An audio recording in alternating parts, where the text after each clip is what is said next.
네, 여러분들 반갑습니다. 지금 현재 시각은 새벽 1시 13분입니다. 오늘은 좀 방송을 좀 늦게 킨 이유가 있었습니다. 우리 구독자님과 우리 회원님들 요새 뭐 미국 증시에 대한 뭐 급락에 대한 분위기들이 너무 짙다 보니까 투자 심리가 많이 위축되실 거라고 생각이 들고요. 그리고 또 한편으로는 저번에도 말씀드렸다시피 공포 심리가 확산되면은 멘붕에 빠질 수밖에 없습니다. 근데 제가 그 심리를 잡아드리고자 방송을 켰으니까 지금 많이 불안해하고 계시는 분들이 영상 보시면서 투자 심리가 좀 잡혀졌으면 좋겠습니다. 일단은 지금 시장이 떨어지고 있는 이유는 하나예요. 트럼프 트리거. 그러니까 트럼프에 대한 관세가 보복 관세로 이어질 거고, 그걸로 인해서 차후에 글로벌에 대한 공급망이 차질을 빚으면서 인플레이션이 증가하고, 인플레이션이 증가하면은 금리에 대한 인상이 또다시 진행이 될 수 있지 않는가. 이게 지금 현재 시장을 끌어내리는 요소 중에 하나인데, 팩트만 말씀을 드리면 트럼프 1기 때에도 관세 전쟁은 있었습니다. 그리고 결론적으로는 1기 때도 관세에 대한 우려감들이 있었지만 증시는 사상 최고치를 찍었다는 거예요. 이것만 아셔야 돼요. 2018년도 미중 무역 전쟁이 한참일 때 관세 인상으로 인해서 글로벌에 대한 공급망 차질, 원자재 가격 상승, 인플레이션 우려도 2018년도 때도 있었습니다. 하지만 트럼프 행정부의 감세 정책이죠. 2017년도에 시행됐던 법인세에 대한 인하, 그리고 경기 부양 정책들이 투자 심리를 되살렸고요. 2019년 말에 다우라든지 스탠다드 푸어 지수가 나스닥 모두 사상 최고치를 갱신을 했어요. 그러니까 결론적으로 말씀을 드리면 트럼프 1기 때에도 중국에 대한 관세, 무역 전쟁은 있었지만 결과적으로 봤을 때에는 감세 정책 플러스 부양 정책들이 사상 최고치의 미국 증시를 끌어올리는데 기여를 했다라는 거죠. 근데 아까도 말씀드렸다시피 단기적으로 시장이 불안정했었어요. 1기 때에도 2017년도, 2018년도, 2019년도 사상 최고치가 찍는 동안에 기간이 좀 걸렸죠. 그렇기 때문에 어느 정도에 대한 기간은 좀 걸릴 수 있지만 단기적으로는 이게 악재로서 다가오지만 장기적으로 봤을 때는 추세가 올라갈 수밖에 없었던 정책이 뒷받침해줬다라는 거죠. 그래서 트럼프 2기 때에도 결국 증시는 오를 거다. 그래서 주식시장에 대한 역사는 반복이 됩니다. 지금 제가 넷플릭스에 대한 주가를 한번 켜봤어요. 2022년도 때 주가가 220불이었습니다. 그리고 쭉쭉 올라가다 2023년도 최고치를 찍고, 이 2023년도에서부터 2월달 2개월가량의 하락세를 보여줬어요. 그러면 항상 주식시장에서는 뭐뭐 할걸, 내가 그랬지, 막 껄이랑 째가 항상 나오는 시장이 이 바닥이잖아요. 나 그때 살걸, 내가 그럴 줄 알았지, 내가 말했지. 이거 항상 반복되는 게 이 시장이잖아요. 그러면 그때 당시에 넷플릭스도 379불이 최고치라고 가정을 했을 때 주가가 2개월 정도 빠졌을 때는 내가 역시 그랬지, 팔으라 그랬지, 넷플릭스는 끝났다, 막 이렇게 얘기하는 사람도 있고.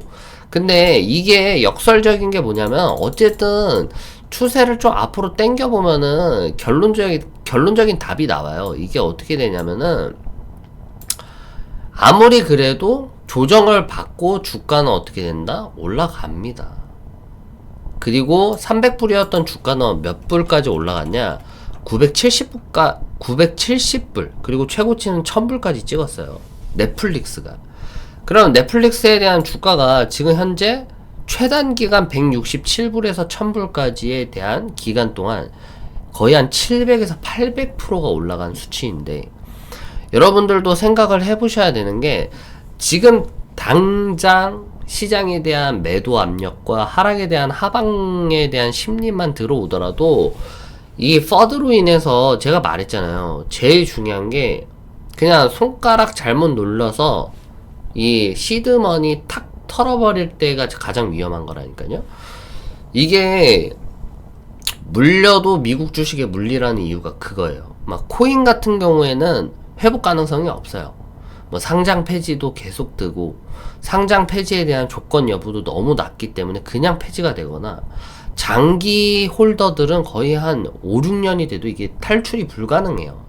근데 주식은 아니다라는 거죠. 조정이 들어오더라도, 박스 국면이 들어오더라도, 이 확실한 모멘텀이 있고 펀더멘털이 있는 종목들은 확실하게 상승세를 이어온다. 이것뿐만 아닙니다, 여러분들. 또 한 가지를 볼게, 제가 좀 아쉽다라고 하는 게 이 로켓랩이에요. 저희 회원님들한테도 거의 한 16불, 17불에 추천을 해드렸던 종목이기도 했었는데, 이 종목도 마찬가지로 주가가 이렇게까지 올라가기 전에는 주가가 어떻게 됐죠? 조정이 좀 길게 들어왔어요. 그래서 거의 한 5불, 6불 찍었다가 주가가 거의 한 3개월까지 해가지고 6불이었던 주가가 3불까지 빠져버리니까 마이너스 80%, 마이너스 90%까지 가버린 거죠. 근데 이 로켓랩이라는 게 모멘텀이 확실하고 펀더멘털이 확실하면 어떻게 된다? 주가가 올라간다라고 얘기를 했죠. 그래도 이 주가가 최고치 33불까지 찍었어요. 5불에서 물렸던 사람들, 6불에서 물렸던 사람도 결론적으로 종국적으로 기다렸더니 되려 수익을 몇 배나 가져갔다. 거의 한 200, 300% 넘게 가져간 거죠. 5불에 들어갔던 사람들도. 그러니까 제가 말씀을 드리는 건, 투자 심리가 내가 꺾였다? 어렵다? 하시는 분들도 이게 내가 괜찮은 종목이다. 이 회사가 진짜 건실한 회사고 모멘텀이 확실히 받쳐준다. 그리고 국가적인 정책에 묶여져 있다라고 하시는 분들은 굳이 그렇게까지 힘들어할 필요는 없다라고 저는 봅니다. 그래서 트럼프 2기에도 결국엔 증시는 오를 거예요. 역사는 반복이 되기 때문에. 그래서 강한 미국을 외치고 있는 트럼프 행정부에서 스트롱 아메리카 아니면은 퍼스트 아메리카 계속해서 외치고 있기 때문에 향후에 기업에 대한 법인세 인하가 재추진이 되고 있고요. 트럼프 1기 때와 마찬가지로 무역전쟁 때문에 시장이 출렁였지만 결국에 2기 때도 상승할 거다. 그래서 이번에도 일시적인 하락 후에 회복 가능성이 좀 있다라는 거 여러분들 아셔야 됩니다. 그리고 트럼프가 주식시장이라든지 자유시장에 참 친화적인 사람이에요. 그래서 기업 감세, 규제 완화, 미국 내 제조업 활성화 정책 지속, 이런 것들도 많이 내놓고, 또 제일 싫어하는 게 연준이잖아요. 계속해서 연준에 대한 압박을 주고 있고, 금리 인하해라 압박을 계속 주고 있는 사람이기 때문에, 아까도 말씀드렸다시피 법인세 인하와 플러스로 이 부양 정책이 나올 수밖에 없다라는 게 1기 때랑 똑같은 거예요. 그러니까 1기 때에도 법인세 인하하면서 양적 완화, 그러니까 경기 부양 정책을 펼쳤다라고 얘기를 했잖아요. 그래서 트럼프 1기 때에도 이 금리가 거의 한 1%, 2% 금리, 거의 제로 금리에 가까운 상태를 계속해서 유지를 했었고, 그로 인해서 시장이 아무리 출렁거려도 올라갈 수밖에 없었다라는 거죠. 근데 2024년 지금 현재 2025년이죠. 2024년, 2025년 현재 같은 경우에 시장이 과거보다 훨씬 더 견고한 건 사실이에요. AI, 인공지능, 지금 반도체, 빅테크 등 주도주가 확실하고, 그리고 공급망 차지 인플레이션에 대한 리스크는 있지만 기업에 대한 실적 자체가 지금 어마어마합니다. 여러분들이 이걸 아셔야 되는 게 팩트가, 그러니까 과거에 비해서 지금 현재에 대한 기업들에 대한 실적 자체는 어마어마해요. 다른 산업들을 다 총망라해서 얘기를 하는 게 아니라, 이 AI 반도체 아니면 AI 빅테크 이러한 주도주들에 대한 실적들은 사실상 견고한 상태이다. 그리고 이게 쉽게 꺾일 거라고 생각은 들지는 않습니다. 그래서 오히려 트럼프 2기 때가 경제가 시장에 더 좋을 이유는, 민주당 정부, 그러니까 미국의 민주당 정부는 규제 강화, 친환경 정책, 법인세 인상 기조로 인해서 되려 사실 시장에 불리했던 거는 민주당 때, 그러니까 법인세 인상하고 친환경 정책 펼쳐가지고 막 여러 가지에 대한 기업들 계속해서 환경 위반되면은 계속해서 꼽주고, 그리고 규제 강화해가지고 막 독점 회사들 브레이크 잡아버리는 이런 민주당 때야 더 시장엔 불리했죠. 경제에도 불리고 시장에도 불리했다. 하지만 트럼프는 다르죠. 기업들 살려주고 계속해서 규제 완화해서 야 해봐라, 지원해주겠다, 한번 출시해봐라, 밀어주겠다. 이런 사람이 트럼프예요. 그렇기 때문에 증시라든지 기업에게는 이번 공화당 그리고 트럼프가 더 힘을 바칠 거다. 그래서 관세 때문에 너무 좌지우지 되지 마시라는 거예요. 그래서 초기에 불안할 수는 있다. 하지만 후반에는 올라갈 수밖에 없다라는 거죠. 그리고 뭐 지금 엔비디아를 보시게 되면 제가 설명을 해드릴게요.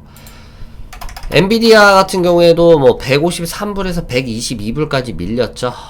딥시크가 저사양의 CPU로다가 뭐 지금 휴머노이드까지도 만들고 있다라고 얘기를 하고, 또 인공지능도 성공했다라고 하니까 이 앞으로 엔비디아가 출시할 GPU, 블랙웰, 이 엄청난 고사양에 대한 최첨단 이 반도체가 이게 필요한가에 대한 의구심이 계속해서 들기 때문에 주가가 이렇게 흐지부진하다라는 거 우린 모두 알고 있어요. 근데 이것도 걱정하지 말라고 얘기를 하는 게, 제가 요번에 뭐 오늘 같은 경우에서도 계속 다음 주에 AI 인공지능 주식 투자망 런칭이 앞두고 있기 때문에 계속 버그가 없는지 수정하는 작업을 걸치고 있어요.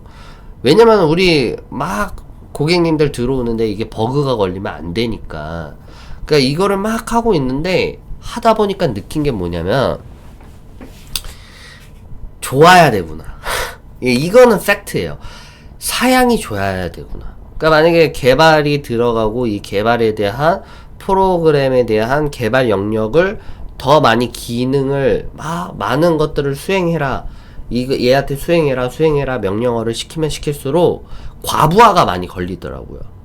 그러다 보니까 과부하를 풀기 위해서는 불가피하게 사양이 좋아야 될 수밖에 없어요. 컴퓨터 사양이 좋아야 되고, 이게 처리 장치가 지연 속도가 더 빨라지려면 더 빠른 지연 속도를 개선할 수 있는 이런 고사양들이 필요하게 된다니까요. 그래서 제가 우리 고객님들도 그렇고 우리 회원님들도 그렇고 반도체를 이렇게 밀고 가는 이유가 뭐냐면은, 어차피 앞으로 4차 산업 시대에 남는 거라고 뭐가 있겠습니까? 진짜 여러분들 생각을 해보세요. 4차 산업 시대에 노동력으로 할 수 있는 한계치는 낮아지고, 정말 이 인공지능과 이 엄청난 반도체로 할 수 있는 능력은 무한대로 전 늘어날 거라고 생각을 해요. 그렇기 때문에 지금 뭐 딥시크가 휴머노이드에 성공을 했다? 뭐 이렇게 얘기하지만 이게 어느 정도에 대한 성능까지 가능하다는 게 명확하게 입증된 것도 없고, 또 딥시크라는 인공지능이 개발이 됐다 해도 개인정보에 대한 유출로 인해서 지금 많은 국가들이 이걸 잡고 있어요. 쓰지 말라고.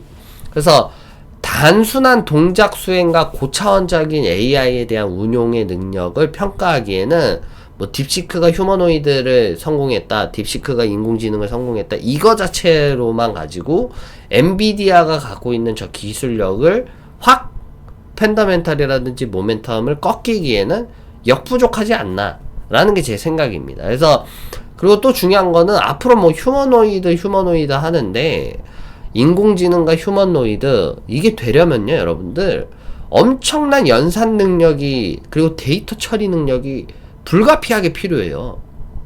그러면 만약에 휴머노이드 인공지능이 정말 정상 작동이 되려면 저사양 뭐 GPU, 저사양의 뭐 CPU로 가다가 어느 정도까지 개발을 할 수 있겠냐고요. 어차피 어쩔 수 없이 무조건적으로 할 수 있는 게 고사양급인 개발에 들어가려면 고사양에 대한 제품을 쓸 수밖에 없다. 어쩔 수가 없어요.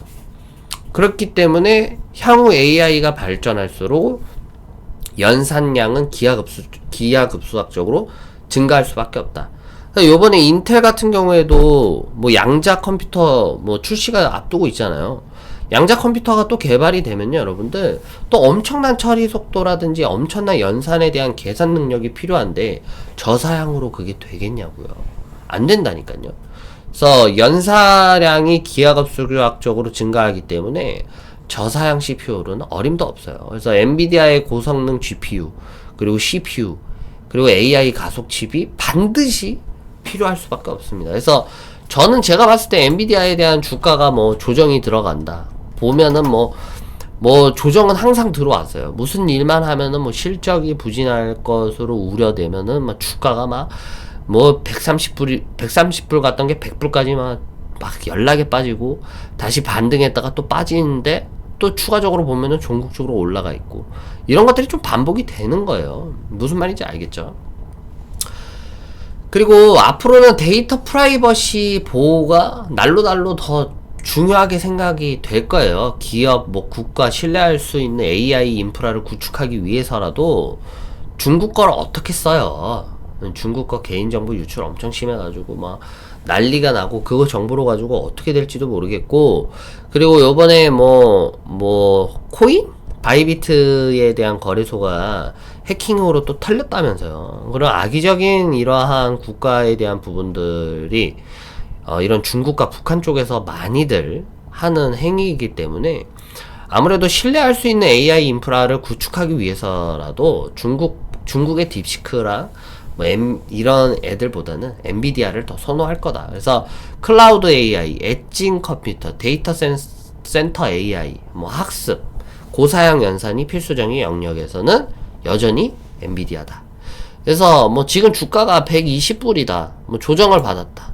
고점 올까요? 153불까지 찍을 수 있을까요? 다시 제자리 올 수 있을까요? 하시는 분들은 무조건 가죠. 왜 그걸 고민을 하고 있어요? 내가 그때 한참 2024년도에 70불 했을 때, 80불 했을 때, 그때도 고점 논란 나왔을 때에도 영상 하나 올려가지고 저는 그때 그랬거든요. 엔비디아가 더 갈 수 있다. 더 올라갈 수밖에 없다. 그때 댓글로 미친놈 니가 뭘 하냐 어쩌고 이런 애들 많았지만 결국적으로는 80불일 때도 고점 논란이 있었지만 전국적으로 지금 주가가 얼마냐 150불 120불 언저리에서 놀고 있다라는 거예요.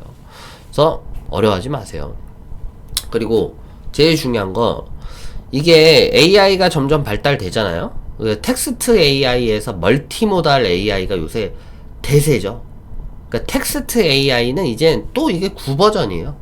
그러니까 멀티모달 AI가 뭐냐? 영상, 음성, 텍스트를 복합적으로 구현해주는 게 이제 멀티모달이라고 하는 거예요. 그래서 요새 딥페이크 많이 아시죠? 제 얼굴 조인성으로 바꿔가지고 여러분들 우리 주식투자마을 계좌번호 이겁니다. 후원해주세요. 이렇게 해가지고 한참 난리 났었잖아요. 그래가지고 그런 악의적인 부분들이 있지만 그런 모든 구현들이 멀티모달 AI라고 하는 겁니다. 그래서 그런 부분들이 더 발달이 될 텐데 이런 고차원적인 AI 모델 학습시키고 실행시키려면은 블랙웰이라고 하는 초고사양 GPU가 필요해요. 그래서 앞으로 자율주행차, 슈퍼컴퓨터, 데이터 처리, 양자 컴퓨터는 고성능 연산에 필요하고 블랙웰은 단순히 고성능 GPU가 아니라 AI 인프라의 필수 요소다. 그리고 트럼프 2기 AI 산업 지원 알죠? 제가 저번에도 말씀드렸으니까 이건 넘어가도록 할게요. 그래서 여러분들 제가 말씀드리고 싶은 건 뭐냐면은 지금 당장 여러분들 주가 스닥이가 보시게 되면 나스닥이 이 정도 빠졌는데요. 그 정도 안 빠진 적이 있었습니까? 18,000불 18,000PT 찍다가도 뭔 난리치면 16,000PT까지 한 방에 2,000PT 빼버리는 게 나스닥이고 그러다가 다시금 20,000PT까지 올리는 게 나스닥입니다. 과거에도 똑같죠. 과거에도 10,000불 갔던 거, 12,000불 갔던 거, 와, 최고치 찍었네. 이제 더 이상 못 올라가겠다. 이 난리 버거스를 쳐도, 미국은 어떻다? 스트롱 아메리카.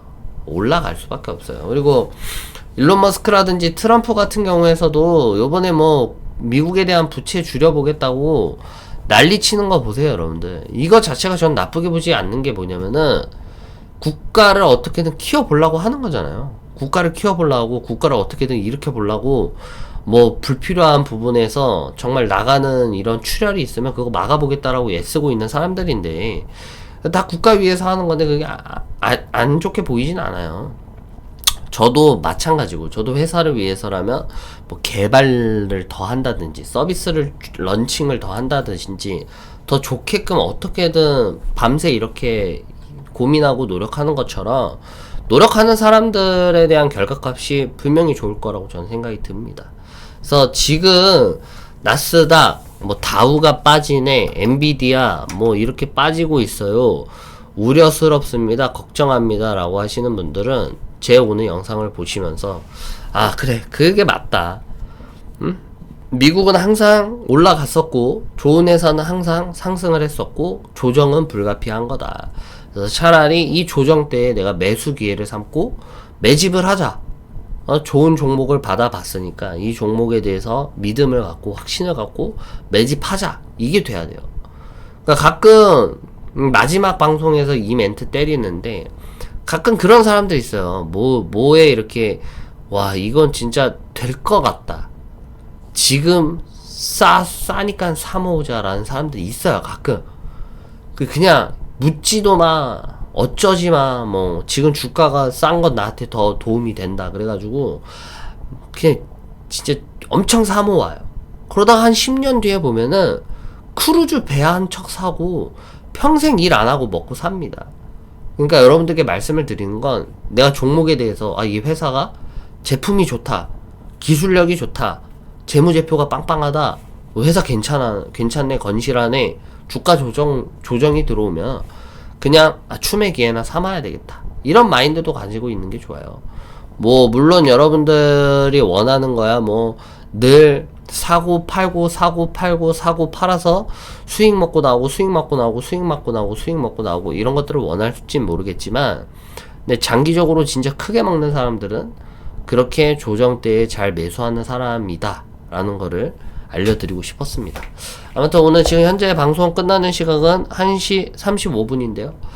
앞으로도 뭐 저한테 뭐 밤새고 뭐 이런 능력은 이러한 영역은 중요한 게 아니에요. 제일 중요한 거는 계속해서 대표가 밤새서 뭔가를 하고 있다라는 게 중요한 거예요. 회사를 위해서, 고객님들을 위해서 뭔가를 계속해서 구현해 달라고 애쓰고 있다라는 걸 알아주셨으면 좋겠고요.